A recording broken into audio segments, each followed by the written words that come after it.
So we are here at the Future of Web Apps 2010, and we're here with Mr. Jason Calacanis.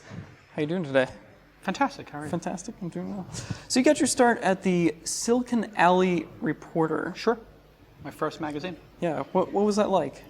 Well, I was 24, 25 years old, and a lot of my friends were working in multimedia, as we called it, back in the early 90s, which was combining video, audio, text, and putting it on CD-ROMs. And the internet happened, and I said, there's nobody covering this internet, online, CD-ROM space, what we called entertainment technology at the time. Right. And I said we should start a magazine to cover Silicon Alley as opposed to the Valley. And I said, sure, I'll just be Silicon Alley Reporter. And it grew very quickly from a 16-page photocopy to a 300-page color glossy with almost $12 million in revenue in the best year. 11.6, wow. I always remember. 70 employees, and was an incredible learning experience because we went from the peak year of 70 employees down to 10 the next year after the dot-com crash, and we wound up selling it to Dow Jones, but which I would describe as a single, but the type of single when you get hit with the ball in the head and it hurts. So I got on base. This is a baseball analogy. I don't know if it's going to fly here in London, but essentially it was an okay outcome. I mean, it could have been worse, is basically the best way to say it. Right. But I learned a lot. I got to interview CEOs and entrepreneurs and understand how the business was worked for 6, 7, 8 years, 6 years probably, and that's what made me into a great CEO and a startup founder, because I had learned all of the hardship and all the business plans of all of these great entrepreneurs. I got to sit there and just listen to them explain to me how to run a business. Very cool. Yeah. So now you're CEO of Mahalo, Yep. right? But you did a lot of stuff in between that. You have a very varied and interesting career. Sure. You did Weblogs Inc., Sure. you went to Netscape, and then Sequoia. Yep. And so what were all those intervening years like? Well, after Silicon Alley Reporter, I saw that a lot of the people who used to work for me had started blogs, and some of them were starting to make money. People like Shenny was working at Boing Boing, and Rafat Ali was doing paid content. So I said, this blogging thing is going to be real. And I started Weblogs Inc. With Brian Alvey and Peter Rojas. And we did Engadget, Autoblog, Joystick, a bunch of great blogs. And we wound up selling it 18 months after we started it for a nice chunk of change. After that, I spent a year at AOL, tried to fix Netscape. Was unsuccessful, like the other 10 people who tried. But I only tried for 3 months, to be honest. But it was a good learning experience of, never go backwards and try to old brands or death. You want to work on new brands. It's much easier to start a new brand than it is to try to resurrect an old one.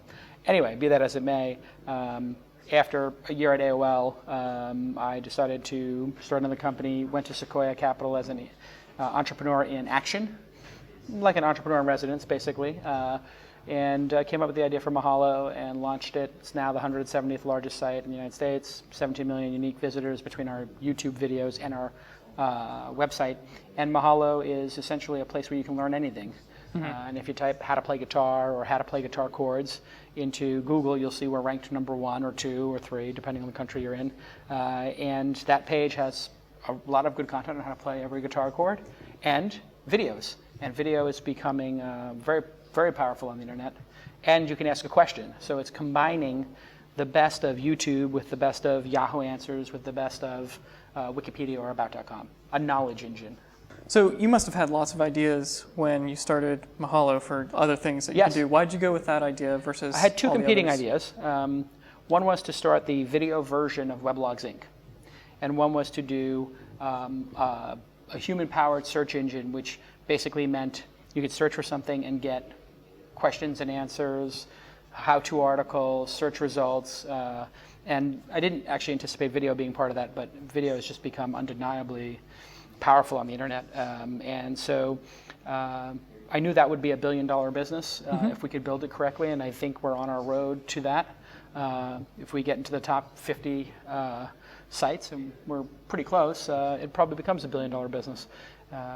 And a very large business that helps a lot of people, more importantly. But the other business I wanted to start was this video version of Weblogs Inc. But at the time, I couldn't figure out how to make it profitable because every time you had somebody download a video, you lost money. And the videos took a week to edit after you'd shot the video. And if the host were to leave, you would lose all the value. Right. So it was very different than Weblogs Inc. However, I did wind up starting that business again as This Week In, and I just invested in that, started it, and found a CEO for it, and that's doing fantastic. So I got back to that business, but it took 3 years for the market to get ready. And now bandwidth is free. Yeah. So sometimes you have the idea, but you have to understand what's going on in the market. Bandwidth at that time wasn't free, it's now free. And I figured out a way to save the video files without doing any post-production by doing a live edit, where you switch the cameras live in real time and make an edit on the fly. That took out a week of editing. And I came up with a format, the roundtable, like This Week in Tech, and what I do for This Week in Startups. And on the roundtable, if Leo Laporte's not there for This Week in Tech, it could still happen and be wonderful. Wouldn't be as good. And if I'm not there for This Week in Startups, it still happens. Sometimes it's better. And so the name of the, This Week in Sports, or This Week in Movies, or This Week in Music, even if the host changes, it's okay. It's still This Week in Music. Right. Right. So yeah, Twist is a great podcast, by the Thank way. What advice would you give to a podcaster that has kind of started a podcast, or they're thinking about starting one, and they want to make it profitable? Because I think that's kind of the step that a lot of people don't get past. Well, before anything can be profitable and make money, you have to focus on the quality of it and make sure that it's providing some great user value. So just thinking about profits is backwards. First, you got to think about, is the food at the restaurant good? Am I getting quality ingredients? Am I presenting it well? Is it a nice restaurant to sit in? Then you can worry about how much you're going to charge. And I think in podcasting, that means having great microphones so that the sound is perfect. Publishing consistently, every week, same day, same time. Consistency in publishing, which is, it seems like millions of people start podcasts and they just never finish them. Quality of guests, quality of topics, being prepared, not droning on for 2 or 3 hours. I mean, a lot of the podcasts I hear are just two people who turn on a microphone for like 2 hours. They just talk for 2 hours, and it's like, wow, you didn't do any preparation, you have no format, you have no segments. And so if you think about This Week in Startups, every time it starts with Ask Jason. And we read the 20 or 30 people who are asking a question, and we pick the best one. So we spend, half an hour picking that question. Then we have Shark Tank, where somebody pitches their company, and that's a segment with a countdown clock and with the audience participation. It's really well thought out. Then we do an interview, and we have a pre-interview, and we have 10 questions set up. And I can do the interview on the fly, but there's some preparation that goes into it. Then we do the news, where a newsreader spends an hour or two collecting the 5 or 6 best stories of the week. The newsreader reads it professionally. I respond. Tyler gives his insights. And the other person who's the guest gives their insights. So we've actually thought about the format of the show. And I think that this is where people go wrong. They don't spend time preparing. They don't create a format that people can remember. They don't publish consistently. So to expect to make money off of something that's unlistenable, bad audio, no format, not prepared hosts, not great guests, why would anybody sponsor it if people aren't even really listening to it? And so what I encourage people to do is to really make a high quality one, and then what you'll see is the advertisers will show up. How would you describe your management style? Because you have a pretty unique management style. Yeah, I would say I like people to be able to keep up with me, and I don't get tired. I've only experienced being tired a couple times in my life. It's typically after running the marathon. So I need people who are indefatigable. I need people who have pretty high stamina. I need people who are intense. I need people who can perform at a high level at a pretty regular basis. And I need people who are able to engage in debate. And so I need pretty strong people. And I decided I'm not going to work with people who are weak or are maybe looking for balance in their life. I view doing a startup company like an Olympic sport. You have to qualify for it. If you do not qualify for it, then you can't be on the team. And if all of a sudden you get slower and you can't keep up, then you have to leave the team and be replaced by somebody who can. And if you have a team of people who are all Olympic caliber and who all are running very fast, it doesn't feel like everybody's running fast. This is just how we run. Right. We're fast runners. Right. And we're hard runners. And so you just have to hire the right people. So I think I'm intolerant of average people. I'm infuriated by people who make excuses.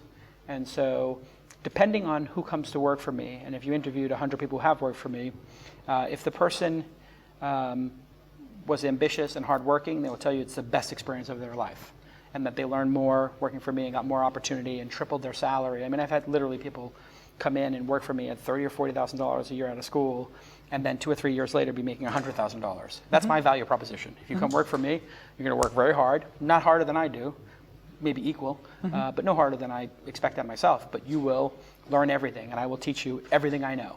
You'll get a Calacanis MBA in 3 or 4 years. And if you do, then I will get you a job anywhere you want to work. You know, after you've done 3 or 4 years for me, I'll invest in your company if you come up with a good idea. I'll be on your board if you come up with a good idea. I'll introduce you to anybody I know, give you a recommendation, and support you any way I can, and always, you know, take me with you. Now, if you take the other half of people who maybe I've fought with or fired or didn't work, or they quit, they tended to be people who, you know, were lame, not hardworking, looking for balance, not intense, not winners, not looking to succeed. And they would say, well, you know, I'm just a normal person. And I'd say, correct. You are a normal person. I am an abnormal person. You, normal person, came to work for an abnormal person. I have abnormal expectations. They're high.